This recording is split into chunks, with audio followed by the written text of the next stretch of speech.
سلام، روزتون بخیر. امیدوارم که حالتون خوب باشه. از سری ویدیوهای آموزش کتاب آکسفورد ورد اسکیلز امروز در خدمتتون هستیم با قسمت ششم آموزش این کتاب.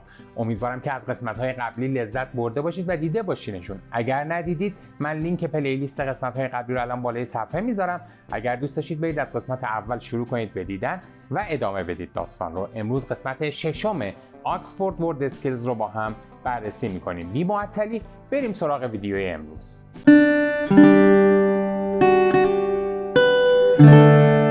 قسمت B نوشته questions about words. questions about words یعنی سوالاتی در مورد کلمات. خب What does awful mean? What does awful mean? میگه ساختاری که ما استفاده میکنیم برای اینکه بخوایم بگیم مثلا این کلمه معنیش چیه همین جمله است. What does awful mean؟ حالا به جای awful میتونیم هر کلمه دیگه ای رو بذاریم. اما دقت کنید پایینش چی نوشته؟ Not what means awful. مشخصه ما اینجوری سوال نمیپرسیم تو زبان انگلیسی. اگر نمیدونید چرا، من الان حال ساده رو لینکش رو بالای صفحه گذاشتم، روش کلیک کنید ببینید نحوه سوال پرسیدن توی حال ساده به چه صورته. جواب چی داده؟ I don't know or it means terrible. شما میتونید به این سوال اینجوری جواب بدید، مثلا بگید I don't know نمیدونم، یا اینکه بگید it means مثلا معنیش رو بگید it means terrible. اما همینجا ما به جای I don't know میتونیم یه سری عبارت دیگه هم بیاریم، مثلا don't ask me یا search me یا beats me یا Your guess is as good as mine. اینا همشون تقریبا همون معنی I don't know رو میدن. بریم سراغ عبارت دوم. What's this called in English? این عبارت هم موقعی به کار میره که شما یه چیزی رو میبینید میخواین از طرف بپرسین اینو بهش به انگلیسی چی میگن. مثلا همینجور که الان اینجا دیدید یه قاشق عکسشو کشیده، مثلا یه قاشق رو نشونه طرف میدید میگین What's this called in English؟ تو انگلیسی به این چی میگن؟ یا عبارت بعدی رو ببینید. How do you say، حالا اینجا feels نوشته، مثلا من میگم How do you say کتاب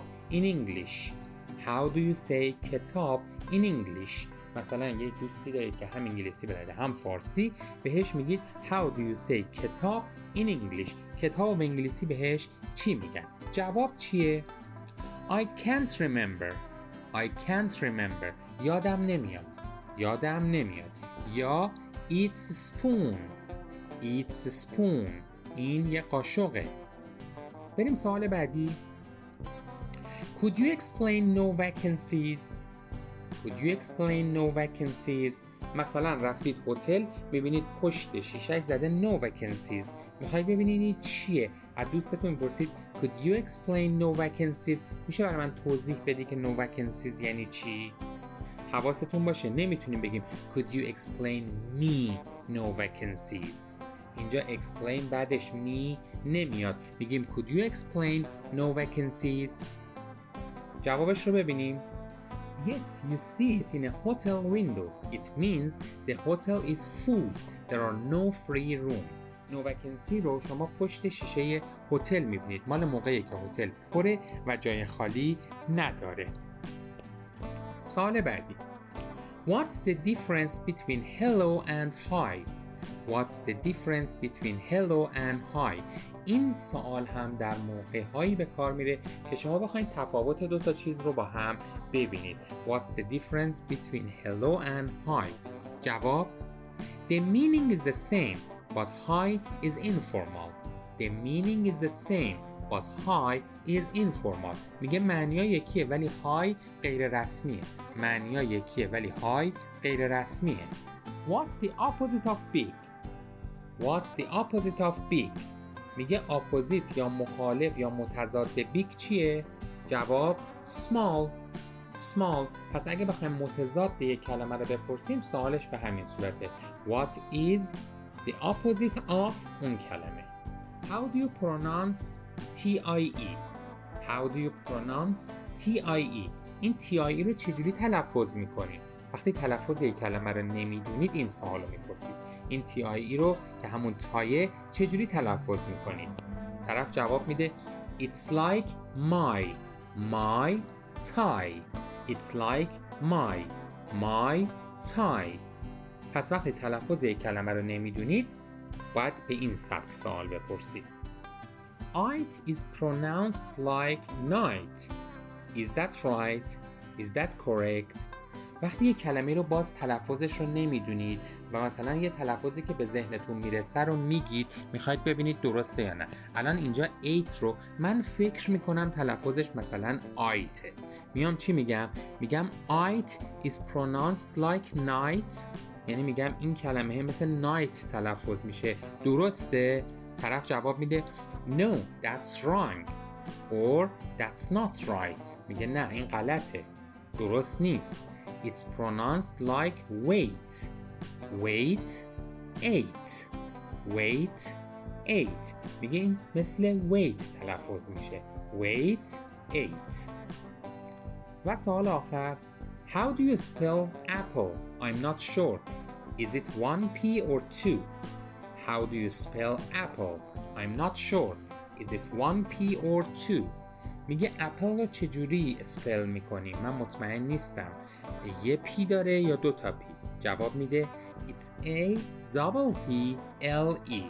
It's a double P L E. میگه A 2 تا P L E. A 2 تا P L E. اینم یه سری سوالاتی که برای لغات ازتون ممکنه بپرسن. بریم با هم دیگه تمرین‌ها رو ببینیم. رسیدیم به تمرین شماره 4. Match 1 to 6 with A to G. میگه شماره 1 تا 6 رو به A تا G متصل کنید. کدوم مربوط به کدوم؟ خودش یه مثال زده. How do you spell your name? How do you spell your name? C A double N A. A double N A. سوال 1. How do you say cup in German? How do you say cup in German? میگه فنجون رو به آلمانی چجوری میگیم؟ ما چه میدونیم؟ نه، برین جوابا رو ببینین دستتون میاد. خب F جواب درسته. I don't know. I only speak French. I don't know. I only speak French. یعنی من نمیدونم، من فقط فرانسه صحبت میکنم. من نمیدونم، من فقط فرانسه صحبت میکنم. سوال 2. What's the opposite of closed? What's the opposite of closed? G. Open. Open میگه مخالفه. بسته چیه؟ مخالف بسته بازه. شماره 3. What does tiny mean? What does tiny mean? میگه معنی tiny چیه؟ tiny یعنی چی؟ tiny یعنی خیلی کوچیک. خب کدوم گزینه خیلی کوچیک رو گفته؟ A. Very small. Very small. شماره 4. How do you pronounce این کلمه؟ How do you pronounce این کلمه؟ میدونیم wait ها، ولی مثلا کسی که این جمله رو میگه این سوال رو میپرسه نمیدونه. میشه کدوم گزینه؟ D. It's like wait. It's like wait. میگه تلفظ این مثل wait. سوال بعدی، سوال 5. Could you explain hello? Could you explain hello? میشه hello رو برام توضیح بدی؟ میشه hello رو برام توضیح بدی؟ میشه B. It's what you say when you meet a friend. It's what you say when you meet a friend. میگه این چیزیه که میگید وقتی یه دوست رو ملاقات میکنید. این چیزیه که میگید وقتی یه دوست رو ملاقات میکنید. سوال 6. Come and go mean the same thing. Come and go mean the same thing. میگه اومدن و رفتن یه معنی میده. اومدن و رفتن یه معنی میده. نه، یه معنی نمیده. پس جواب میشه E. No, they don't. That's wrong. No, they don't. That's wrong. میگه نه، اونا یه معنی نمیدن، این غلطه. تمرین شماره 5. Complete the dialogues. Complete the dialogues. میگه این دیالوگ رو کامل کن. خب خودش مثال زده. What does awful mean? Terrible. شماره 1. What's this؟ جای خالی in English. It's a frying pan. میگه این تو انگلیسی، بعد جواب داده این مایتابه است. اینو تو انگلیسی بهش چی میگن؟ اینو تو انگلیسی بهش چی میگن؟ باید چی بنویسیم؟ called. شماره 2. How do you pronounce این کلمه؟ It's جای خالی hot. میخواد بپرسه how do you pronounce what؟ It's جای خالی hot. تو جای خالی چی باید بذاریم؟ باید بگیم این مثل hot تلفظ میشه. پس it's like hot. سوال 3. جای خالی you spell I'm not sure. I think it's EYE. میگه چجوری اسپل میکنی کلمه آی رو؟ میگه مطمئن نیستم، فکر میکنم EYE باشه. داره سوال میپرسه، پس باید با چی بپرسیم؟ How do you spell I؟ شماره 4. What's the difference جای خالی bye and goodbye؟ bye is more informal.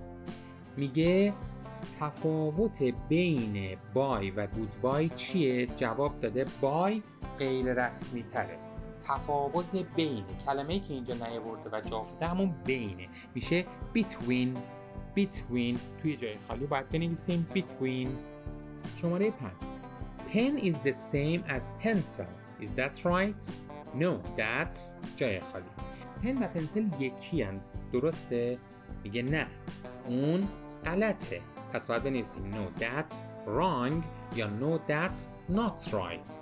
wrong یا not right. شماره 6. What's the جای خالی of interesting؟ boring. میگه چیه interesting میشه boring؟ چیه interesting میشه boring؟ متضادش. پس باید بنویسیم What's the opposite of interesting؟ متضاد interesting به معنی جالب چی میشه؟ میشه boring یعنی خسته کننده. What جای خالی enormous mean؟ It means very big. What جای خالی enormous mean؟ It means very big. میگه enormous معنیش چی میشه؟ معنیش میشه خیلی بزرگ. پس چیزی که اینجا جا افتاده فعل کمکیه. does. شماره 8. Could you جای خالی exit؟ You see it on a door. It means you can go out there. میگه میشه exit رو برای من توضیح بدی؟ میگه شما اون رو روی درا میبینید وقتی که بتونید از اونجا خارج بشید. exit به معنی خروجه. پس باید اینجا کلمه توضیح رو بیاریم. توضیح دادن میشه explain. اما تمرین شماره 6. Write questions using each word. میگه سوالاتی بنویسید که از این کلمه ها استفاده شده باشه. البته اینجا خیلی سوالات متفاوتی میشه نوشت. من یه مثال از هر کدوم براتون میزنم. پرونانس رو که خودش توضیح داده، گفته How do you pronounce vegetable؟ سوال 1 mean به معنی معنی دادن. خب مثلا میشه نوشت What does this word mean؟ این کلمه چه معنی میده؟ سوال 2 spell. How do you spell your name؟ چجوری اسمت رو اسپل میکنی؟ چجوری اسمت رو هجی میکنی؟ سوال 3 say. How do you say this in English؟ اینو چجوری تو انگلیسی میگی؟ سوال 4 explain. Could you explain this word؟ میتونی این کلمه رو برام توضیح بدی؟ سوال 5 opposite. What's the opposite of fat؟